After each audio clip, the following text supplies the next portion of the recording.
Hi, it's Dr. Doug Curtis. And you see Curtis from Dyslexic and Unstoppable. Our mission is to help dyslexics rediscover their inner power. That's right.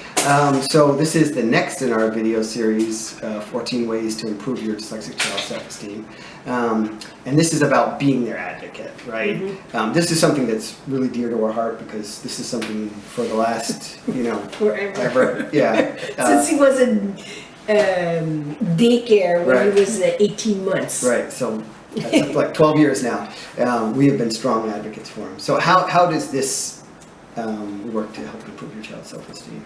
Well, first of all, they know that you have their back, first of all, right? And second of all, you don't take everybody's opinion at face value. You go deep inside and you think, is there something that there is sometimes some truth to what other people are saying, so you can look at that and see, okay, what is it that I could do differently, or what does it really mean? Or sometimes it's people think it's one thing and it's actually another. Right. So you have to go with your gut, right? And if your gut says that it's something different, then you have to go with it. And I say it for my daughter and I say it for my son. So my daughter's not dyslexic, and of course I was her advocate at the same time too.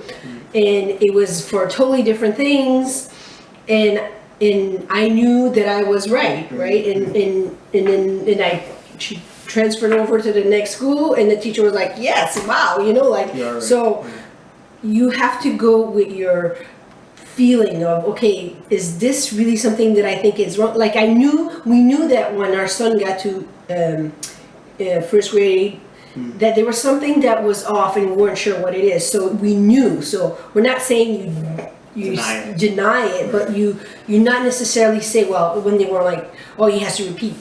Right. No, what is the issue, right? So you have to advocate in the sense, what is it that we need to address? Exactly. No, and I think that was the time. This video that brings that time to mind. That time right at the end of first grade, when after a year of us working with him as best we could, at that time we didn't know he was dyslexic, and then suddenly springing on us, we think he should repeat, and then using the reason of, well, he's a December baby and he's a boy, so he's really kind of young, we should wait, he just needs a year to catch up.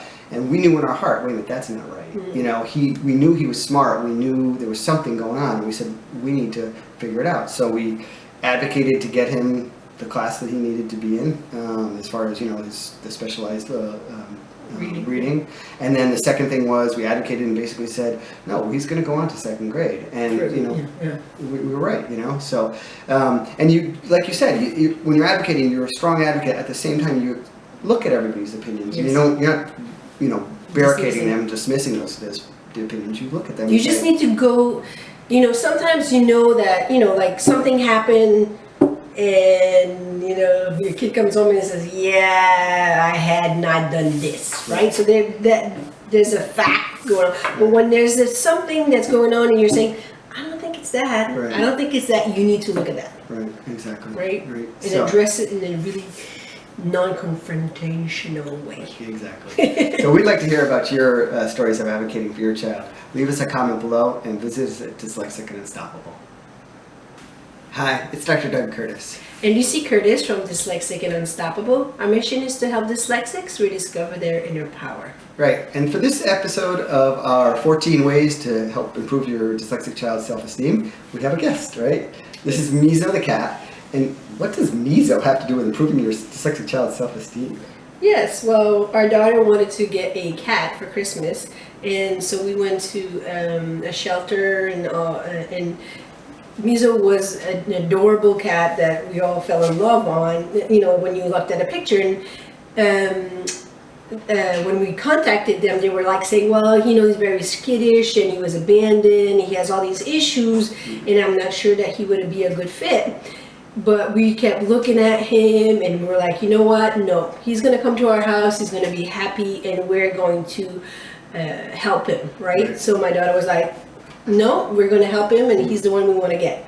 Well, today, he is the biggest, spoiled, nicest cat in the world. Right. So, and I think how this plays into dyslexia is we didn't let other people's opinions of him sway us, right? So, it's the same with your child. If your child is struggling, whatever, and you know in your heart your child's smart, then you don't let those other opinions of those people who are like, oh, why isn't your child doing this or why isn't your child doing that? You don't let that sway them. You stay, like I said with him, what we did is we were rock solid in, you're okay, you're accepted, you're safe. You're safe here. Yeah. So it's the same thing with your dyslexic child. You're rock solid with, you are great just the way you are. I love you. Right. You're safe. I believe in you. You're exactly the way you're supposed to be. There's nothing wrong with you. Right, exactly. And that's what happens. Yeah, and that's how it turns out great. So let us know what you think. Leave us a comment below and visit us at Dyslexic and Unstoppable.